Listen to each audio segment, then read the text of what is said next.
आप देख रहे हैं मातृभूमि, मैं आपके साथ शोभना यादव। इस समय की बड़ी खबर आपको बता दें, पंजाब के मुख्यमंत्री चरणजीत सिंह चन्नी अपने मंत्रियों के साथ करतारपुर पहुंचे। अपनी कैबिनेट के साथ चरणजीत सिंह चन्नी ने मत्था टेका।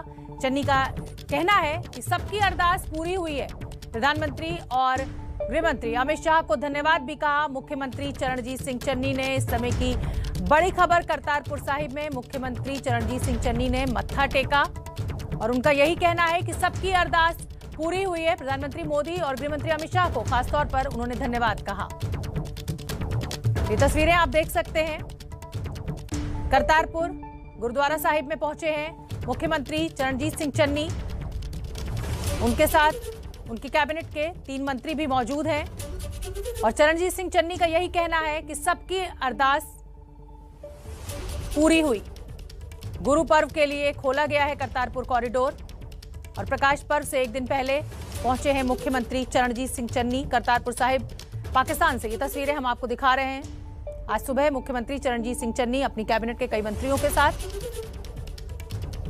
करतारपुर साहिब पहुंचे। वहां पर उन्होंने मत्था टेका और यही कहना है कि सबकी अरदास पूरी हुई। ये आप तस्वीरें देख सकते हैं।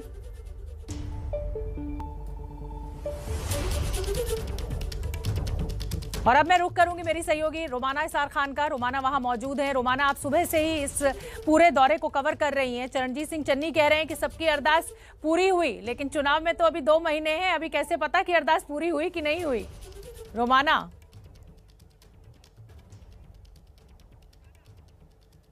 नमस्कार, एबीपी न्यूज में मैं रोमाना इसार खान इस वक्त हाजिर हूं डेरा बाबा नानक। ये वो जगह है जहां से करतारपुर कॉरिडोर की हिंदुस्तान की तरफ से शुरुआत होती है। ये पीछे आप देख सकते हैं। इसी रास्ते से आज जो श्रद्धालु बनकर पंजाब के मुख्यमंत्री चरणजीत सिंह चन्नी करतारपुर साहिब गुरुद्वारे में पहुंचे मत्था टेकने, तो इसी रास्ते से होकर वो गुजरे। और इस वक्त ये जो आप गाड़ियों का काफिला देख रहे हैं, दरअसल चरणजीत सिंह चन्नी इस वक्त करतारपुर साहिब में मत्था टेककर वापस लौट रहे हैं। ये तस्वीरें आपके सामने हैं। मुख्यमंत्री ने मत्था टेका, हम तस्वीरें भी लगातार आपको दिखा रहे हैं। और बड़ी बात यह कि मंत्रिमंडल के जो साथी हैं, उनके 3 मंत्री थे, साथ में 2 विधायक थे जो गए करतारपुर साहिब तक चरणजीत सिंह चन्नी के साथ। लेकिन उससे भी महत्वपूर्ण बात यह रही कि एक पर्सनल विजिट मुख्यमंत्री की ज्यादा नजर आई इस तौर पर, क्योंकि उनके साथ उनकी पत्नी भी नजर आई, उनके साथ उनके बेटे भी नजर आए और श्रद्धालु मुख्यमंत्री का जो अवतार यहां पर देखने के लिए मिला, पूरी तरीके से श्रद्धा के रंग में रंगे नजर आए। चन्नी साहब बाला साहेब जो उन्होंने भेंट स्वरूप चढ़ाया करतारपुर साहिब गुरुद्वारे में जाकर, हम लगातार एबीपी न्यूज पर आपको तस्वीरें भी दिखा रहे हैं। देखिए, ये पूरा मामला, क्योंकि आने वाले समय में पंजाब में विधानसभा चुनाव होना है, ऐसे में सियासी रंग में तो रंगेगा ही। और इसकी शुरुआत तभी से हो जाती है जब ये करतारपुर कॉरिडोर खोलने को लेकर उसका जो श्रेय लेने का सिलसिला है, एक वो शुरू हुआ। दरअसल 2019 में करतारपुर कॉरिडोर, जिसका उद्घाटन भारत की तरफ से प्रधानमंत्री नरेंद्र मोदी ने किया, पाकिस्तान में वहां के प्रधानमंत्री इमरान खान की तरफ से किया गया। 9 नवंबर 2019 की वो तारीख थी महीनों में विधानसभा चुनाव होना है, उद्घाटन हुआ था। लेकिन बिल्कुल, बहुत बहुत धन्यवाद रोमाना इस पूरी जानकारी के लिए। और अब मातृभूमि में आगे बढ़ेंगे। उत्तर प्रदेश चुनाव को लेकर बीजेपी मेगा प्लान तैयार करने में जुट गई है और बड़ी खबर इस समय की यह है कि दिल्ली में गृह मंत्री अमित शाह और बीजेपी अध्यक्ष जेपी नड्डा की अगुवाई में बड़ी बैठक चल रही है। इस बैठक में बीजेपी अध्यक्ष जेपी नड्डा, बीएल संतोष, धर्मेंद्र प्रधान, सुनील बंसल और स्वतंत्र देव सिंह, राधा मोहन सिंह और करमवीर सिंह जैसे नेता मौजूद हैं। दिल्ली में चल रही इस बैठक में उत्तर प्रदेश चुनाव में प्रचार और चुनाव मैनेजमेंट को लेकर रणनीति बनाई जा रही है। आज दिल्ली में गृह मंत्री अमित शाह उत्तर प्रदेश को लेकर मंथन कर रहे हैं, तो कल से प्रधानमंत्री नरेंद्र मोदी का 3 दिन का यूपी दौरा शुरू हो रहा है। प्रधानमंत्री नरेंद्र मोदी कल से 3 दिनों के लिए उत्तर प्रदेश में रहेंगे। बुंदेलखंड के कल प्रधानमंत्री मोदी महोबा और झांसी में कई कार्यक्रमों में शामिल होंगे। 6,000 करोड़ से ज्यादा की योजनाओं की सौगात देंगे उत्तर प्रदेश को। प्रधानमंत्री कल महोबा में अर्जुन सहायक परियोजना का लोकार्पण कर बुंदेलखंड को एक बड़ी सौगात देंगे। और इस समय हमारे साथ हमारे 3 सहयोगी जुड़ रहे हैं। उत्तर प्रदेश से, लखनऊ से रणबीर मेरे सहयोगी मुझे दिखने लगे हैं और विकास भदौरिया भी हमारे साथ मौजूद है, नीरज भी हमारे साथ मौजूद है। रणबीर, आपका रुख पहले करूंगी। देखिए, दिल्ली में तो एक बड़ी बैठक चल रही है जिसमें कि रणनीति तय की जा रही है। कल प्रधानमंत्री के दौरे को लेकर क्या तैयारी? और उसके बाद विकास आपके पास आऊंगी कि क्या हुआ आज इस बैठक में। देखिए 2017 विधानसभा चुनाव के बाद शायद ये पहला मौका है जब प्रधानमंत्री 3 दिन तक लगातार यूपी में रहेंगे और इस दौरान वो बुंदेलखंड में पानी की जो दिक्कत है वो दूर करने के लिए महोबा में कई योजनाओं का लोकार्पण करेंगे, जिसमें अर्जुन सहायक बांध परियोजना है और कुल 6250 करोड़ की योजनाएं हैं। और झांसी जाएंगे, महारानी लक्ष्मीबाई की जयंती पर किले के अंदर उनकी प्रतिमा का अनावरण करेंगे और लाइट एंड लेजर शो देखेंगे। 750 के आसपास लोगों से संवाद भी करेंगे। उसके बाद 2 दिन तक लगातार प्रधानमंत्री लखनऊ में रहेंगे और लखनऊ में राजभवन में विश्राम करने के बाद अगले दिन यानी कि 20 तारीख को वो पूरे दिन डीजीपी कॉन्फ्रेंस में हिस्सा लेंगे। उद्घाटन भी प्रधानमंत्री मोदी करेंगे और शाम को रुकने के बाद लखनऊ में अगले दिन फिर से समापन करने के बाद यहाँ से जाएंगे। तो 3 दिन तक लगातार 5 साल बाद पीएम मोदी यूपी में रहेंगे और इसका सीधा चुनाव पर असर जाहिर तौर पे पड़ने वाला है और पड़ सकता है। जी बिल्कुल ठीक है रणवीर, आप बने रहिए। विकास भदौरिया, आपका मैं रुख करना चाहूंगी, ये बैठक क्या अभी भी जारी है और उत्तर प्रदेश की रणनीति को लेकर क्या अहम कदम इस बैठक में उठाए जा सकते हैं? क्या मेगा प्लान तैयार हो सकता है? क्या जानकारी आपके पास? जी हाँ, बिल्कुल। एक छोटा सा करेक्शन है शोभना, वो आपको बता दूं, इस बैठक में अमित शाह शामिल नहीं है। अमित शाह इस बैठक में हिस्सा लेने के लिए अभी तक नहीं आए हैं। ठीक है। हम एक महत्वपूर्ण बात आपको बता देता हूँ, ये जो बैठक है रणनीतिक बैठक है, आने वाले चुनाव की से पहले और चुनाव की तैयारियों के सिलसिले में है। तो रणनीति इसमें क्या बनेगी? क्षेत्रवार रणनीति बनाई जाएगी। हर क्षेत्र के हिसाब से वहाँ के मुद्दों और मुद्दों के हिसाब से चुनाव अभियान और लोगों की नियुक्ति से लेकर इस पूरी चुनावी रणनीति के संसाधनों की से जुड़े फैसले इस बैठक में होने हैं। इससे पहले एक दौर की बैठक हो चुकी है जिसमें नारा और कैंपेन का ओवरऑल स्वरूप तय हो चुका था। आज इसको और माइक्रो लेवल पे ले जाकर क्षेत्रवार, विधानसभावार उनके मुद्दों के आधार पर चुनाव प्रचार की रूपरेखा, उस अभियान की साज सज्जा और उनसे जुड़े संसाधनों पर फैसला इस बैठक में होगा। बैठक लंबी चलने की संभावना है। रात को 10:30 11 भी बज सकते हैं, क्योंकि यहीं पर अभी चाय पानी और नाश्ते का भी इंतजाम है। तो ये बैठक लंबी चलेगी और उसके बाद ही पता चलेगा कि इस बैठक में आखिर कितने माइक्रो लेवल पे जाके बीजेपी ने चुनाव लड़ने का फैसला लिया है। लेकिन एक पॉइंट है जो मैं आपको बता दूं, जी, जेपी नड्डा की मौजूदगी में ये पूरी बैठक चल रही है। गृहमंत्री अमित शाह हालांकि इसमें मौजूद नहीं है। आप नजर बना के रखिए विकास, जैसे ही कोई बड़ा अपडेट होगा, इस कुछ जानकारी निकल कर आएगी, मैं फिर आपका रुख करूंगी। लेकिन मैं अपने दर्शकों को बताना चाहती हूँ कि झांसी में कल प्रधानमंत्री मोदी 400 करोड़ की परियोजनाओं का उद्घाटन करेंगे। झांसी के रास्ते से हमारे साथ जुड़ रहे हैं हमारे संवाददाता नीरज राजपूत। देखिए नीरज, एन चुनाव से पहले इस तरीके की सौगातों की के बहुत सारे संकेत भी होते हैं, बहुत सारे मायने भी होते हैं और कहीं ना कहीं जिस तरीके से उत्तर प्रदेश से होकर ही प्रधानमंत्री पद का रास्ता जाता है ये हम सब जानते हैं। तो पूरी जान यहां पर डालने की कोशिश भी है बीजेपी की और प्रधानमंत्री नरेंद्र मोदी इसीलिए इतनी परियोजनाओं का उद्घाटन भी कर रहे हैं एक के बाद एक। शोभना, देखिए चुनावों का तो मौसम है ही है। इसके अलावा जो कल यानी कि 19 जो नवंबर है वो रानी लक्ष्मीबाई का 193वां जन्म दिवस भी है।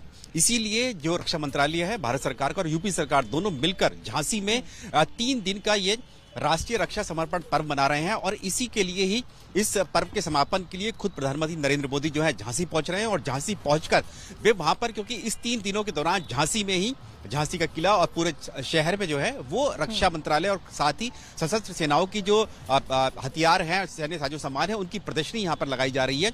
उसके लिए यहाँ पर ये पहुंच रहे हैं और इस दौरान जो है लाइट कॉम्बैट हेलीकॉप्टर, जो भारत ने खुद स्वदेशी हेलीकॉप्टर तैयार किया, अटैक हेलीकॉप्टर, ये प्रधानमंत्री नरेंद्र मोदी इस रक्षा जलसे में जो है वो वायुसेना को सौंपेंगे।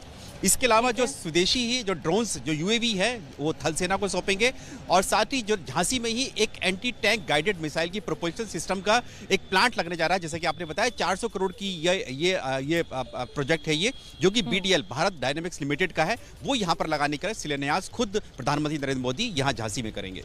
बिल्कुल ठीक है विकास, आप सभी का, विकास, रणबीर और नीरज, बहुत बहुत धन्यवाद आपका इस पूरी जानकारी के लिए। और चलिए अब आपको सीधे लद्दाख लिए चलते हैं, वहां पर रक्षा मंत्री राजनाथ सिंह पहुंचे हुए हैं, सुन लेते हैं क्या कुछ कह रहे हैं।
ये तस्वीरें लद्दाख से हमने आपको दिखाई। लद्दाख में वॉर मेमोरियल का उद्घाटन करने के लिए रक्षा मंत्री राजनाथ सिंह पहुंचे हुए हैं। उनके साथ सीडीएस विपिन रावत भी मौजूद है। फिर आपको लद्दाख लिए चलते हैं। रक्षा मंत्री राजनाथ सिंह इस समय वहां मौजूद हैं। रेजांगला वॉर मेमोरियल पर 1962 और गलवान के शहीदों को श्रद्धांजलि दे रहे हैं। ये तस्वीरें हम आपको दिखा रहे हैं। वॉर मेमोरियल का उद्घाटन आज रक्षा मंत्री राजनाथ सिंह के द्वारा किया गया। सीडीएस विपिन रावत उनके साथ मौजूद हैं। रेजांगला वॉर मेमोरियल पर 1962 और गलवान के शहीदों के नाम अंकित हैं। इस मेमोरियल पर उन्हीं को श्रद्धांजलि दी जा रही है इस समय।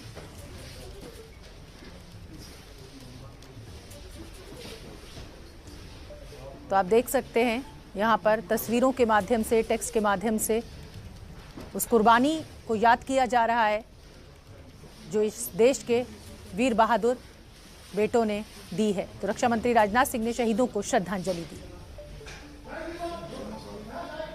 चलते हैं दिल्ली से सटे उत्तर प्रदेश के गाजियाबाद। गाजियाबाद की जनता के मुद्दे क्या हैं और लोगों के मन में क्या है, सीधे चलते हैं मोदी कैबिनेट में मंत्री वीके सिंह जो कि मेरे सहयोगी रविकांत के साथ मौजूद हैं। Ravikant, over to you. देखिए, यहाँ पर हम गाजियाबाद के तुराब नगर मार्केट में है। ये मुख्य मार्केट है गाजियाबाद का, जो सबसे महत्वपूर्ण मार्केट है, जो बहुत ही ज़्यादा सघन है।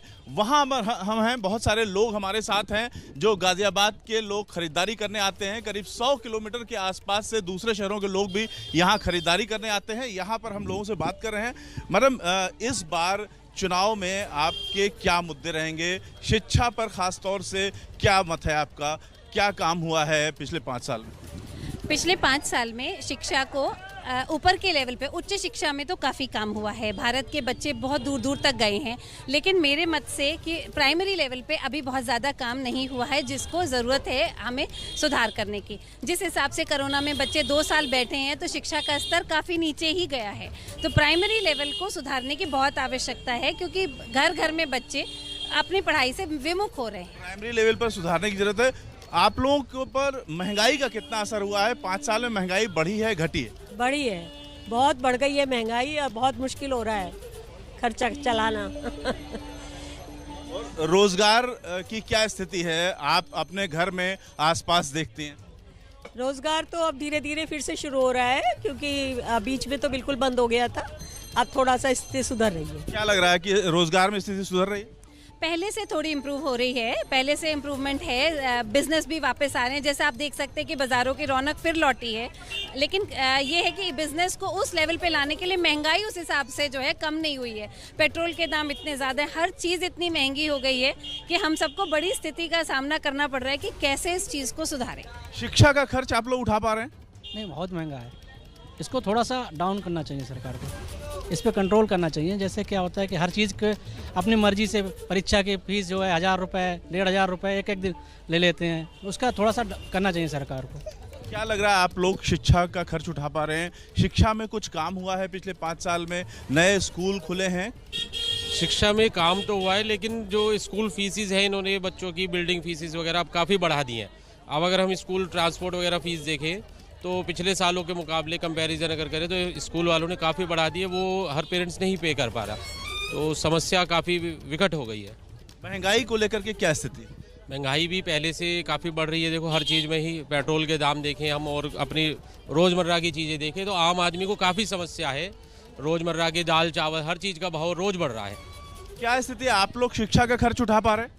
सर देखिए, मेरी बेटी तो अभी छोटी है, तो एजुकेशन के सेक्टर में तो नहीं बताऊंगा मैं, बट हाँ, अगर मैं बात करूं ओवरऑल, मतलब मैं प्रेफर करूंगा योगी जी को, क्योंकि जो क्लीननेस है और क्राइम जो इतना कम हुआ उनके उसके आने के बाद, प्लस मैं खुद देखता हूं मेरे एरिया में आज की डेट में बहुत ज़्यादा क्लीननेस है, डेवलपमेंट है, रोड्स अच्छी हो गई हैं, तो बेसिक जो नीड्स है वो पूरी हुई हैं कहीं ना। रोज़गार की क्या स्थिति है? सर रोज़गार तो चैलेंज है। देखिए, वो एक कहीं स्टेट वाइज नहीं है, वो पूरे सेंट्रल वाइज चैलेंज है इस टाइम। तो इसमें मैं स्टेट गवर्नमेंट को नहीं इसमें करूँगा, कहीं ना कहीं सेंट्रल गवर्नमेंट में उसे पिच इन करना पड़ेगा सर। तो आप लोगों को लगता है कि रोजगार जो है वो सिर्फ सेंट्रल गवर्नमेंट की चीज़ है, या आपको लगता है कि राज्य सरकार को इसमें कुछ करना चाहिए? इसमें राज्य सरकार की बहुत ज़्यादा आवश्यकता है हस्तक्षेप करने की, क्योंकि रोज़मर्रा में हर आदमी, आम आदमी बहुत परेशान है इस समय। डेली महंगाई जो है डेली अप होती जा रही है। समस्या इस समय विकट है बहुत। कोरोना काल में ये कहा गया कि किसी की भी मौत जो है वो ऑक्सीजन की कमी से नहीं हुई। आप लोगों का क्या एक्सपीरियंस रहा? बिल्कुल गलत है। ऑक्सीजन की बहुत कमी थी, हमारे परिवार वालों ने इस चीज़ को सफ़र किया, कई लोग चले गए इसमें, ऑक्सीजन नहीं था, ये चीज़ हमने खुद अनुभव करी है। आज की डेट में स्थिति बहुत सही है अस्पतालों में, लेकिन उस वक्त विकट स्थिति थी, हम खुद बहुत परेशान हुए इस चीज़ को लेके। आपका क्या एक्सपीरियंस है इस मामले में? स्वास्थ्य में ये कहा गया कि ऑक्सीजन की कमी के कारण किसी की मौत नहीं हुई यूपी में। ऑक्सीजन की कमी से हमारे ही परिवार में 3-4 लोगों की डेथ हुई है, तो मैं ये तो नहीं कहूँगी कि ऑक्सीजन की कमी से है, लेकिन अब स्थिति बहुत बेहतर है। बिजनेस कम्युनिटी के लोग खुश हैं कि अब रोजगार जो बाजार हैं वो खुल गए हैं। आप लोगों का ओवरऑल एक्सपीरियंस क्या है पिछले 5 साल में बिजनेस को लेकर? लॉ एंड ऑर्डर की स्थिति बहुत सुधार हुआ है। जो व्यापारियों से तहे दिन आप अक्सर देखते थे लूटमार हो गई, आपराधिक प्रवृत्ति के लोग आते थे और सामान का पैसा दिया नहीं दिया, अपहरण, फिरौती और जो इस टाइप की घटनाएं हम लोग आमतौर पे सुनते थे, और इस टाइप की उन सब चीज़ों पर निश्चित रूप से अंकुश लगाए। आज हम सरकार की लॉ एंड ऑर्डर के बारे में पोजीशन की बात करें तो पूरे समाज को, हमारे व्यापार को इसका बहुत अच्छा मिला है और ये सरकार इस मामले में सफल रही है। आप लोगों के मुद्दे क्या होंगे इस बार चुनाव में? एक तो सबसे पहले तो महंगाई कम होनी चाहिए, क्योंकि सबको गृहिणियों को, गृहस्थी को तो बहुत ही दिक्कत हो रही है महंगाई में, और शिक्षा का स्तर, हॉस्पिटलाइज, ये अच्छा होना चाहिए। क्या मुद्दे होंगे इस बार आप लोगों के? महंगाई सबसे बड़ा मुद्दा है, बहुत परेशानी है उसके बिना। महंगाई इतनी ज़्यादा बढ़ चुकी है कि हम लोग परेशान है कि घर की स्थिति को कैसे संभालें। दूसरा भी मैं ये बात कहूँगी कि क्राइम बहुत कंट्रोल हो, ये ऐसे ही चले, जो भी सरकार आए, भाजपा हो कोई भी सरकार हो, लेकिन इन्होंने इस स्तर पे बहुत अच्छा काम किया है। हम लोग बहुत सेफ फील करते हैं आज की डेट में। छोटे व्यापारी भी हमारे साथ हैं, यहाँ पर छोटे छोटे काम करते हैं। आप लोग बताइए, आप लोगों का दिन भर की जो रोजगार की स्थिति है वो कैसी है? रोजगार की स्थिति अभी अच्छा है। पहले लॉकडाउन में बहुत कम था और हम लोग काफ़ी दुखी थे, लेकिन गवर्नमेंट ने हमारी बहुत मदद की, हमें घर भी पहुंचाया और हमारा राशन भी मुफ्त दिया और घर वालों की भी देखभाल की और बहुत अच्छा कंफर्टेबल फील किया हम लोग। ये एक बहुत पॉजिटिव बात है, अच्छी बात है। आप बताइए क्या है एजुकेशन पे, आप लोग एजुकेशन पे आप बोलना चाहते हैं, एजुकेशन का खर्च उठा पा रहे हैं? नहीं, एजुकेशन का खर्च नहीं जुड़ा हुआ ना। यूपी के बारे में बोलना चाहूँगा। यूपी में एजुकेशन की प्राइमरी लेवल की व्यवस्था बिल्कुल सही नहीं है, बिल्कुल भी सही नहीं है। बच्चों के लिए बस एक घेरने के लिए मिड डे मील दिया जाता है और कुछ नहीं। बच्चे ना पढ़ रहे हैं ना कुछ हो रहा है। एजुकेशन में यूपी का शायद मेरे हिसाब से बिल्कुल नील है। Delhi is much better, Delhi is much better. Kejriwal is very very very nice vice CM। आपको बताइए, एजुकेशन, 2 बच्चों के साथ आप हैं, एजुकेशन का खर्च उठा पा रही हैं? जी, उठा पा रही हूँ। क्या लगता है कि शिक्षा में पिछले 5 साल में सरकार ने अच्छा काम किया? क्या आपका एक्सपीरियंस क्या है? मतलब ऑनलाइन क्लास चली तब तक तो काफ़ी अच्छा नहीं था, लेकिन अब स्कूल वगैरह खुल गए हैं तब से काफ़ी अच्छा हो गया है, वरना ऑनलाइन में तो पढ़ाई भी बच्चों की ज़्यादा अच्छी नहीं हो पा रही थी। सरकार ये कह रही थी कि ऑनलाइन शिक्षा के लिए उसने मदद की है, किसी तरह की मदद आपको मिली? हाँ, मिली बच्चों को। क्या ऑनलाइन? हाँ जी, परसेंटेज डाउन हुई है, पहले जितनी अब थी उससे कम हुई है, बट अब ऑफलाइन हुई है तो लग रहा है कि टीचर सही से पढ़ा रहे हैं और बहुत प्रोग्रेस हुआ है पहले से। तो अच्छा लगा, स्कूल जाके फ्रेंड्स से मिले, जो 2 ईयर से बिल्कुल बंद हो गया था सब कुछ। आपके लिए चुनाव में मुद्दा क्या होगा? मुद्दा तो कुछ नहीं है, कुछ नहीं। चुनाव में तो चुनाव में क्या मुद्दा? नहीं, राम मंदिर बन गया, यही चुनाव मुद्दा है हमारे लिए। तो हमारे लिए तो एक ही मुद्दा है इस बार, अगली बार जो भी होगा वो देखा जाएगा।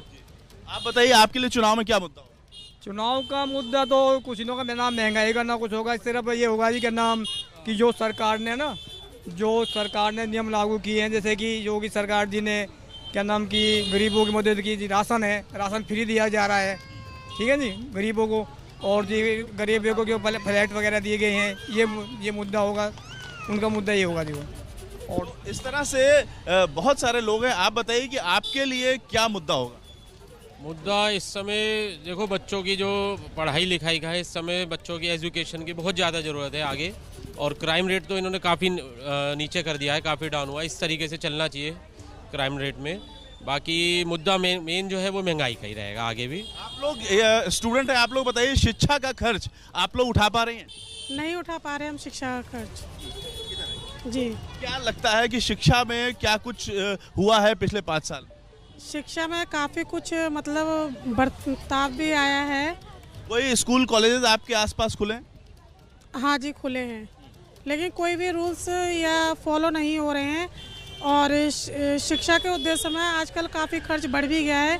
इस पर सुनवाई ऊपर से तो हो रही है, पर नीचे लोग जो हैं वो सुनवाई को, उस चीज़ को फॉलो नहीं कर रहे हैं। सरकारी अस्पताल में मुफ्त स्वास्थ्य सुविधा मिल रही है आप लोगों को?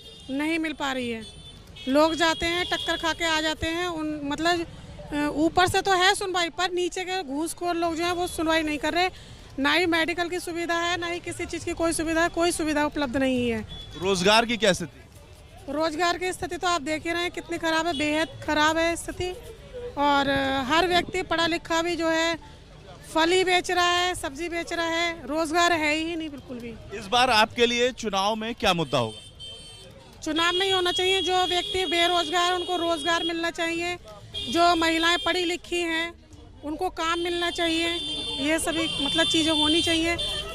और ख़ास तौर से महिला हैं या पुरुष हैं, जो भी हैं मतलब बेरोजगार, उनको हर तरीके की फैसिलिटी और सुविधा उपलब्ध करानी चाहिए। तो इस तरह से आप बताइए कि आपके लिए इस बार चुनाव में क्या मुद्दा हो? मुद्दा तो महंगाई का मुद्दा तो है ही है, और साफ सफाई तो है ही सब जगह। रोजगार की क्या स्थिति? रोजगार तो देखो अब कोरोना के टाइम पे कम हुआ ही है, और कुछ स्थिति अभी सुधरी है। इसका बीजेपी राज में तो सुधरी है काफ़ी स्थिति। इस टाइम रोजगार तो सही ठीक ठाक अपनी स्थिति पर आ जाएगा, लेकिन मेन चीज़ है महंगाई जो बढ़ रही है रोज की। महंगाई मुद्दा होगी चुनाव में? हाँ बिल्कुल मुद्दा बनना चाहिए। जी, आप क्या बोलना चाहते हैं? मैं ये कहना चाहती हूँ कि एक और मुद्दे तो अपनी जगह है, लेकिन कैंडिडेट्स का चुनाव भी बहुत संभल के करें। हमारे पास ऑप्शन ही नहीं होता कि हम वोट किसको दें। तो मैं सरकारों से ये कहना चाहूँगी कि आप अपने उम्मीदवारों को सोच समझ के खड़ा करें, ताकि लोग उनको भी अपनी पसंद से वोट कर सकें। हमारे पास सबसे बड़ी प्रॉब्लम यही होती है कि जो होते हैं उन्हीं को हमें वोट करना पड़ता है। तो मैं हर सरकार से अपील करना चाहूँगी कि कृपया करके अपने उम्मीदवार अच्छे छांट के लाएं, जो समाज के लिए कुछ करें, तो हमारा पूरा सहयोग उनको मिलेगा। तो गाजियाबाद के लोग अपनी अपनी राय रख रहे हैं सरकार पर भी और अपने मुद्दों के बारे में भी, लेकिन जो बात है वो सिर्फ सरकार बनाने की नहीं होनी चाहिए, बल्कि उसके आगे की भी बात होनी चाहिए। पाकिस्तान से लौटने के बाद चन्नी ने पाकिस्तान के प्रधानमंत्री इमरान खान को शुक्रिया कहा। उन्होंने कहा कि व्यापार के लिए भारत और पाकिस्तान के बॉर्डर खुलने चाहिए। उन्होंने गृह मंत्री अमित शाह, प्रधानमंत्री नरेंद्र मोदी का भी धन्यवाद कहा। तो पंजाब के मुख्यमंत्री चन्नी करतारपुर साहिब से दर्शन कर भारत वापस लौटे। पाकिस्तान के प्रधानमंत्री इमरान खान का शुक्रिया कहा। गिरफ्तारी से भाग रहे मुंबई के पूर्व पुलिस कमिश्नर परमबीर सिंह की याचिका पर सुप्रीम कोर्ट में आज सुनवाई हुई। अदालत ने परमबीर सिंह के वकीलों को लताड़ लगाते हुए पूछा कि पहले आप ये बताइए कि आपके मुवक्किल परमबीर सिंह हैं कहां।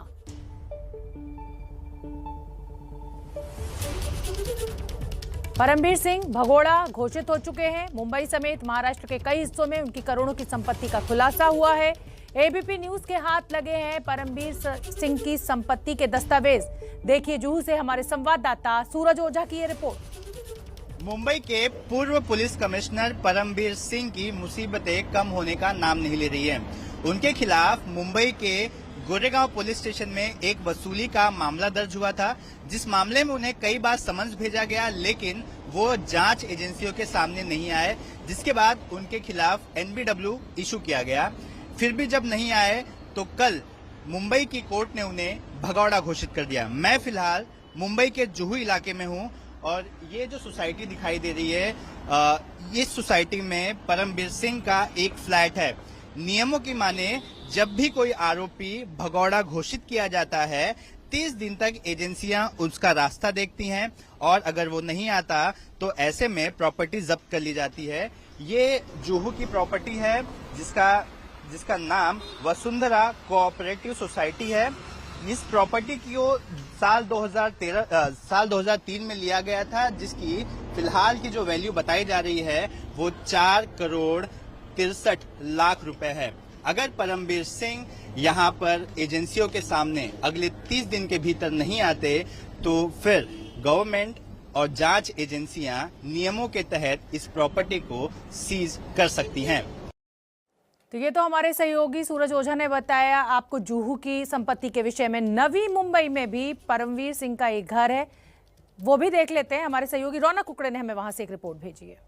परमवीर सिंह ने जनवरी 2021 में जो डिटेल्स इमूवेबल प्रॉपर्टी की सरकार को दी थी, उसके मुताबिक तीसरे नंबर पर जिस प्रॉपर्टी के बारे में उन्होंने जिक्र किया था वो मुंबई से सटे नवी मुंबई के नेरुल में मौजूद है शगुफा कोऑपरेटिव हाउसिंग सोसाइटी के तीसरे फ्लोर पर परमवीर सिंह का करीबन 3000 स्क्वायर फीट का फ्लैट है, जो साल 2005 में उन्होंने लिया था, जिसकी उस वक्त कीमत जो है वो करीबन 36 लाख रुपए थी। मुख्य तौर पर आपको बता दें कि मौजूदा कीमत की अगर बात की जाए तो ये जिस इलाके में ये घर है ये बेहद ही पॉश इलाका है, पाम बीच रोड के बिल्कुल नजदीक ये प्रॉपर्टी है और इसकी मौजूदा कीमत 2 करोड़ 24 लाख रुपए बताई जाती है। परमवीर सिंह की इस प्रॉपर्टी में उनकी पत्नी सविता सिंह का भी शेयर है। जो ये जानकारी खुद परमवीर सिंह ने अपने प्रॉपर्टी डिटेल्स, जो इमूवेबल प्रॉपर्टी डिटेल्स उन्होंने शेयर की है, उसमें इस बात का जिक्र किया गया और इस प्रॉपर्टी के जरिए करीबन 9,60,000 रुपए सालाना वो उन्हें आय भी होती है। आपको ये भी बता दूं मैं कि ये जो प्रॉपर्टी है, जिस तरह की कार्रवाई अब उन्हें ऑब्सकॉन्डिंग घोषित कर दिया गया है, भगोड़ा घोषित कर दिया गया है, ऐसे में अगर 30 दिन के भीतर वो कोर्ट के सामने हाजिर नहीं होते हैं तो उनकी प्रॉपर्टीज अटैच की जा सकती है।